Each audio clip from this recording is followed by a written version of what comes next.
जय माता दी। नवरात्रि के तीसरे दिन की ये कथा आपकी किस्मत बदल सकती है। नवरात्रि के तीसरे दिन माँ दुर्गा के तीसरे स्वरूप माँ चंद्रघंटा की पूजा की जाती है। इनके मस्तक पर अर्धचंद्र घंटे के आकार का होता है, इसलिए इन्हें चंद्रघंटा कहा जाता है। माँ चंद्रघंटा का स्वरूप अत्यंत तेजस्वी और शांत है। उनका रंग स्वर्ण के समान चमत्कार है। उनके 10 हाथ हैं, जिनमें वे विभिन्न अस्त्र शस्त्र धारण करती हैं और उनका वाहन सिंह है। माँ का यह रूप दुष्टों का नाश करने वाला और भक्तों की रक्षा करने वाला है।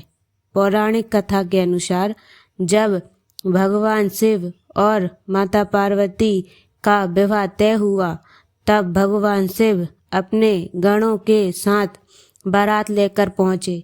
उनका रूप बहुत ही भयानक था।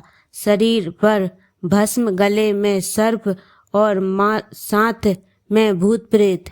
यह देखकर माता पार्वती के माता पिता बहुत घबरा गए। तब माता पार्वती ने स्वयं एक दिव्य और सुंदर रूप धारण किया, जिससे सभी का भय दूर हो गया। इसी दिव्य रूप को माँ चंद्रघंटा कहा जाता है। माँ चंद्रघंटा ने अपने इस रूप से यह संदेश दिया कि जीवन में शक्ति और सौंदर्य दोनों का संतुलन आवश्यक है। वे अपने भक्तों को साहस, शांति और शक्ति प्रदान करती हैं।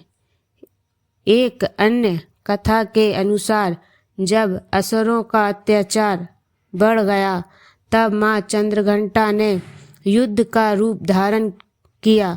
उनके माथे की घंटी की ध्वनि से असुर भयभीत हो जाते थे।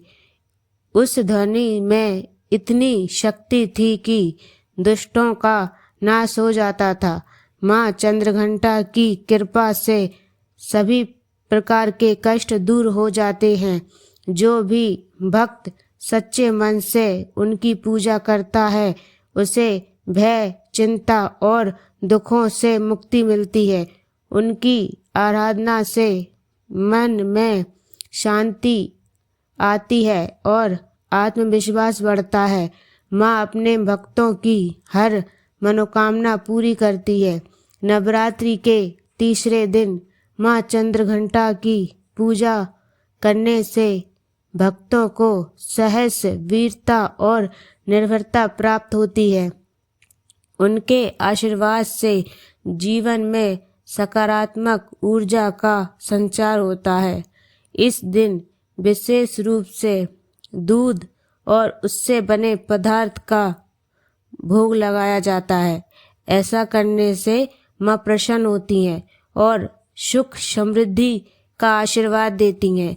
अतः हम सभी को माँ चंद्रघंटा से यही प्रार्थना करनी चाहिए कि वे हमारे जीवन में सभी दुखों को दूर करें और हमें सही मार्ग दिखाएं।